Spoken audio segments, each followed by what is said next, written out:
Welcome back to the storage unit shop, everybody. We officially have our first car in here with the finished floors. Woohoo, she looks good. But the walls, the lighting, ain't it?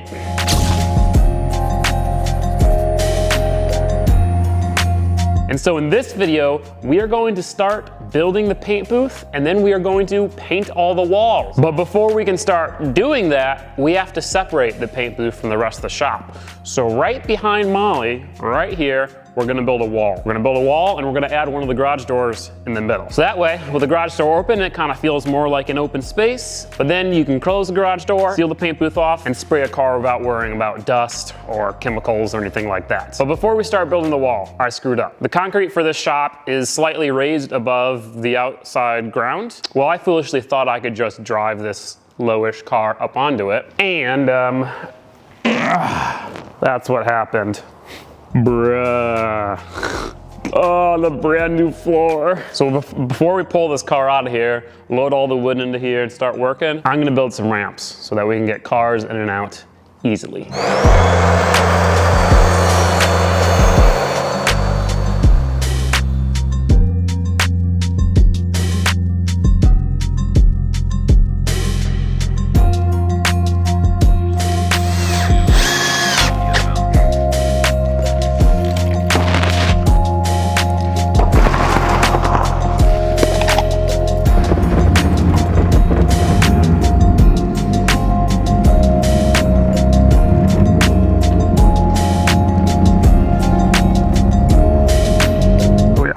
Well, I'd say that's a huge success. I made these for less than 20 bucks. So do I want like a pair of race ramps? Of course, but race ramps ain't 20 bucks. All right, first order of business, get all this junk back into the storage unit shop because it's taking up way too much space in the main area. And now that the floors are done, we can put it back in there.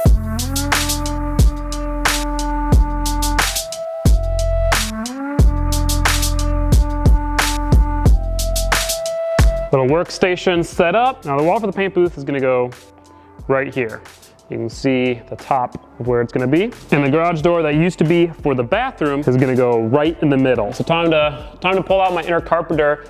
I think the way I'm gonna do these walls is similar to the bathroom, where I'm going to frame them, like build them on the floor, and then put them up. And they're gonna be kind of two sections. It's gonna be an 8-foot tall bottom section, and then a top section that connects to this top 2x4, and then to the ceiling above it.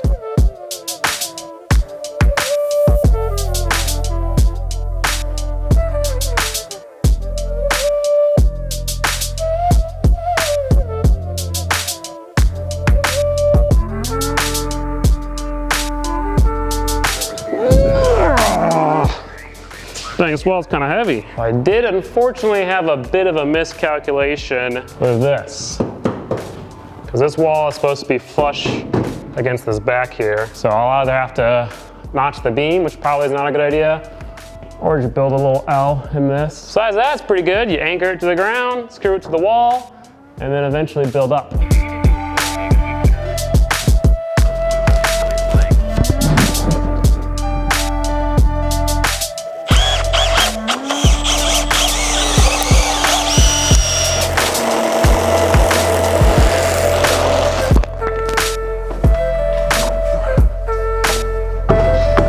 Nice. That, my friends, fits nicely. So I'm gonna build the next one, get it situated over on the other wall, and once it's there, I'm gonna start actually lining it all up, screwing it into the wall, and then we can continue with the upper part.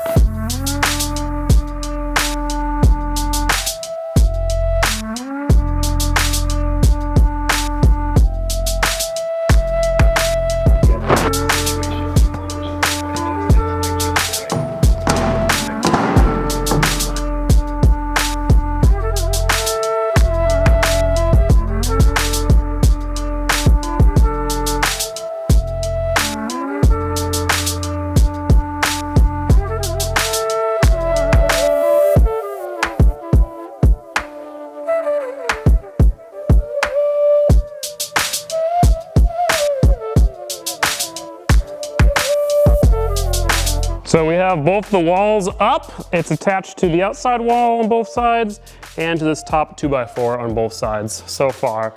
You know, pretty sturdy for it only being attached in a couple spots. So now we're gonna finish building the top. Add a stud matched up with each of the other studs, then add some horizontal beams and more studs in the middle.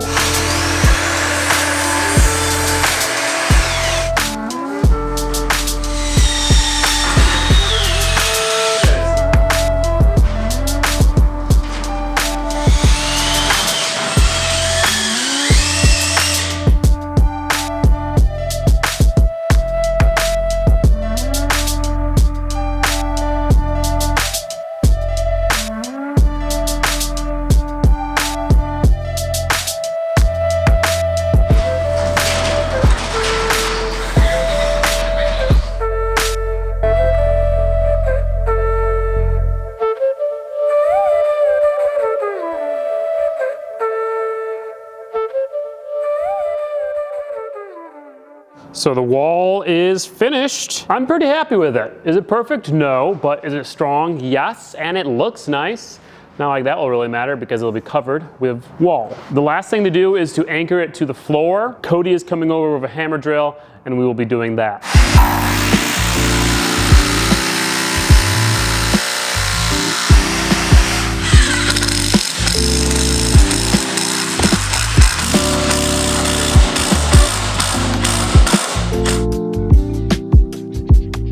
The wall is now anchored to the ground.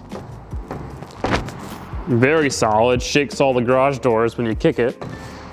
So that's a good sign. And now we got to skin the door. And this, ladies and gents, is why I did the wall like this. I can take this full sheet of OSB and just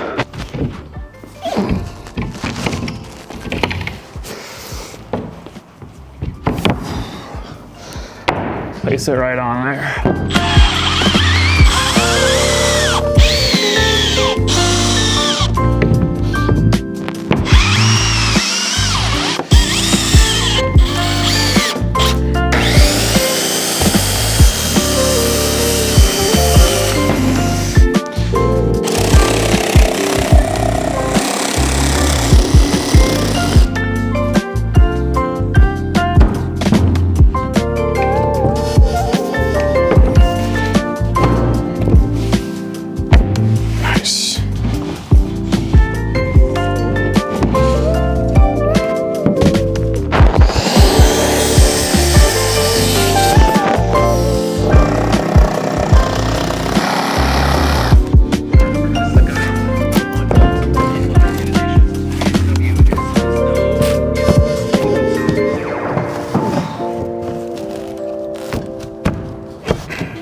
So the one side of the wall is complete. Super happy with the way it's turning out. It closes off the space, but it still feels open with this door open. And then we'll be able to close it when we want to. It has darkened the space quite a bit, but you know, that's what the new LED lights are for. Then we have this side where you can still see the studs. So I pretty much have to do the same thing I did on the other side on this side. And then like what we did with those walls, gonna seam sealer it, spray foam it, so it's nice and airtight.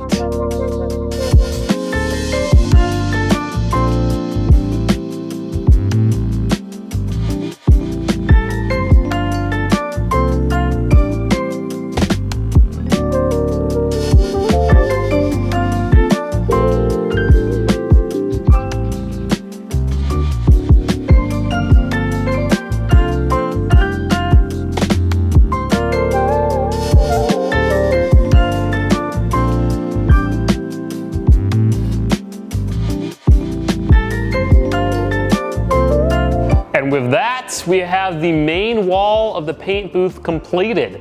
It's built, it's skinned, and I went ahead and sealed it up, as you might be able to see. Now I know what you're thinking. For a paint booth, you want it to be airtight so you're not getting dust and debris in.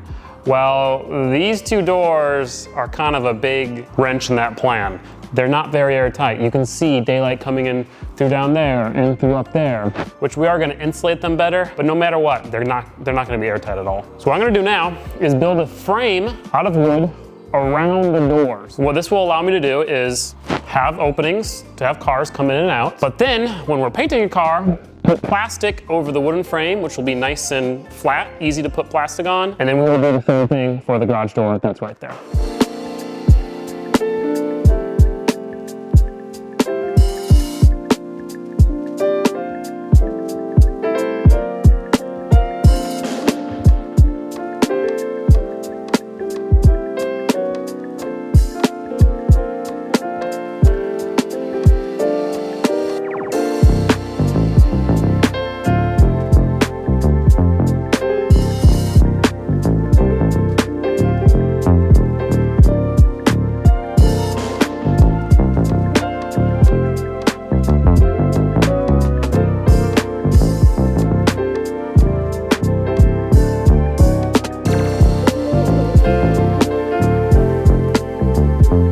And so this wall is now done. And as you can see, when we want to paint a car, instead of trying to seal off these garage doors, we can just put a piece of plastic over the opening, tape up the corners, and boom, we've got a nice sealed area. Plus, I do think it looks pretty good. I'm very happy with the way it turned out. Now, a couple of you guys might have noticed in the background, man, it's getting dark in here, this structure. Now, I have not talked about this, so let me explain. Obviously, with all this new space, I'm paying more a month in rent. Now, a couple things about that. Yes, I have a fantastic relationship with my landlord. Yes, they are reimbursing me for doing all of this to their property. Third, no, I'm not worried about getting evicted once it's all done. My landlord has been awesome throughout these years, and I've been awesome for them, so it's, you know, a plus plus. The reason why I'm putting money into a rental space is because it makes good content, and I'm gonna be here for a while, so it just makes the place better. But with more space comes more money, and I could not afford this space alone. So one of my friends who has a business of his own decided to co-lease this with me. And this is his structure. It's gonna be his little part-time office for a couple of his businesses. I told him, listen,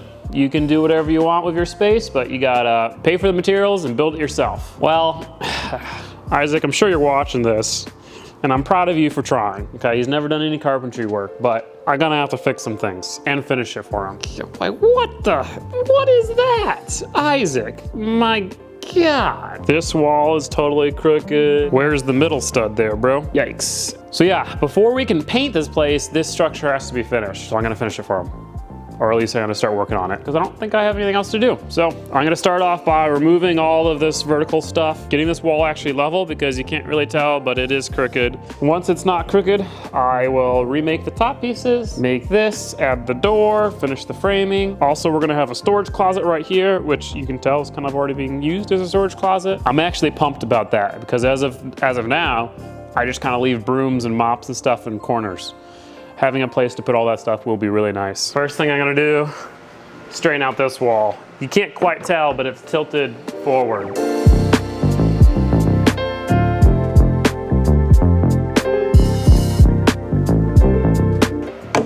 Much better. Now we straighten this wall and, good God, fix that.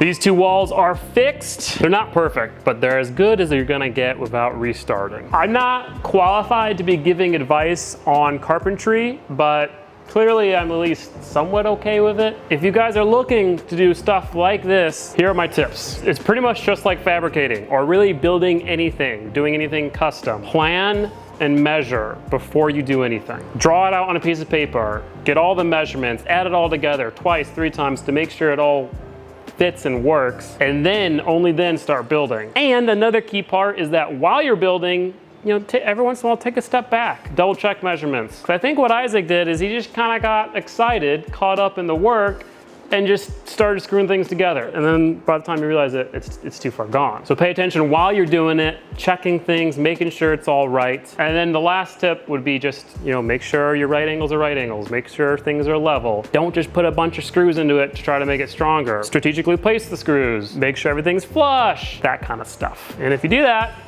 even though you don't have any experience, you can build something halfway decent. All right, I'm gonna now build this wall, which is where our door is gonna go, and this wall, which is where another door is gonna go.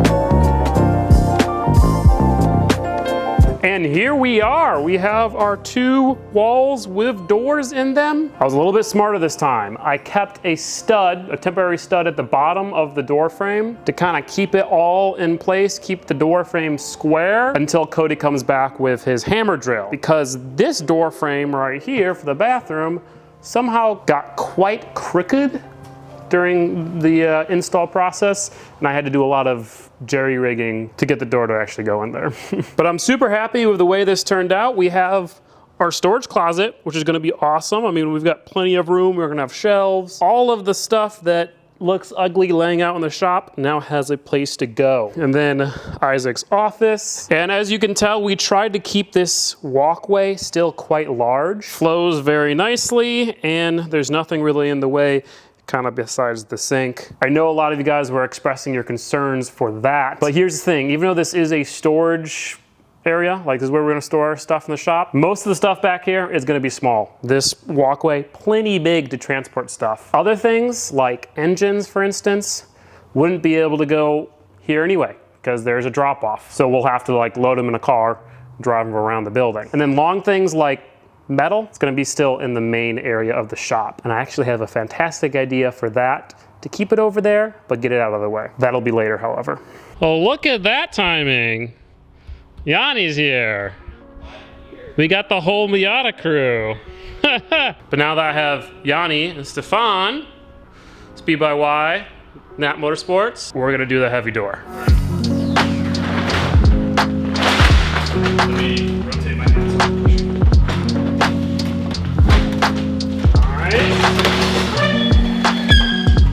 Is that backwards? No. It is.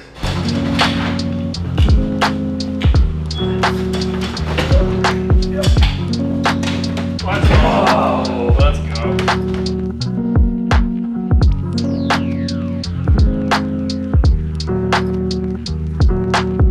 The garage door is up. You guys have thoughts on how that was? Light work. Easy. Let's be honest here, guys. That was the hardest thing I've done in a while. Because the spring in there, you have to wind the right way. We had it wound the wrong direction, so the door was pushing itself closed. And then we couldn't get it lined up. But now, it's a nice door. Real nice. Good door. So now that the garage door is up, we're gonna do the last couple of things. First things first. This wall turned out so good. It looks so nice. I'm gonna do it over here too. Totally pointless. Like I don't need the second wall over here, but it looks way nicer, especially with all this OSB over here. Just having the entire place OSB, it's gonna make it look much more finished. So we got a little bit more wood. I'm gonna start framing that up. You can either help me or you can start working on that. Problem is that we only have one ladder. You think you're tall enough to reach the top? Nope.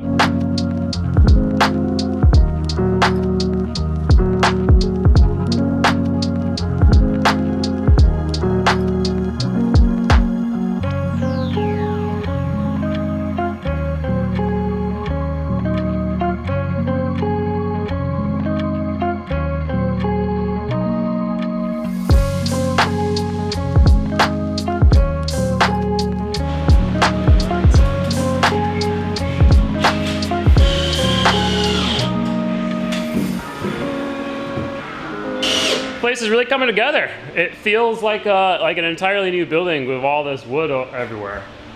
And once it's painted, it's gonna look awesome. Sucks that for some reason this OSB sheet's red, but whatever. Now here's the thing. Cody's here, wiring up some lights, or technically receptacles for lights. Receptacles. So he's got the ladder doing electrical work. I only got one ladder, and the rest of the work is up there. So we brought the welding table in here. Probably a little slippery, but it's sturdy, that's for sure. And it's definitely tall enough. Well, there we go, we got a new ladder.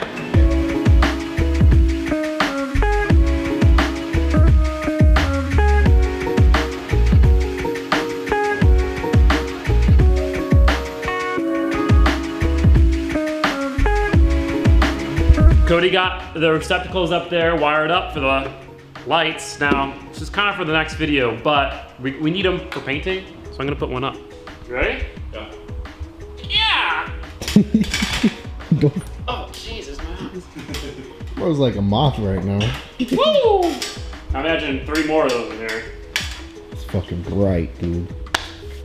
Heck yeah. Did you cut that one off? What? That one. Those never worked. Okay. Those never worked, yeah.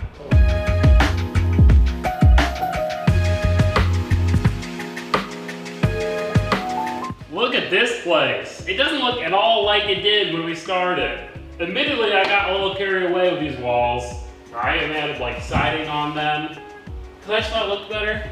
But I mean, it definitely does. But I've been here for 13 hours now, 14 hours. But man, the way this area looks, like this building looks sick with how tall it is and like the curve on it. It looks really cool. In person, I don't know if camera does it justice yet, but in person, this place feels huge now. It feels bigger than it did when it was empty. And it looks awesome, and this is before paint. Obviously the wood color, kind of ugly, especially with all this, but it still looks good. So I'm so excited. And this shop, like it looks like a real shop now. It doesn't look like a storage unit, is really the best way to describe it. I mean, this looks so sick from right here. And like the way you got the shop, I mean, and the shop's dirty right now. It's gonna be way cleaner in a little bit. But then you walk through this doorway and you're like, bam, bro. Tomorrow, ladies and gents, we paint.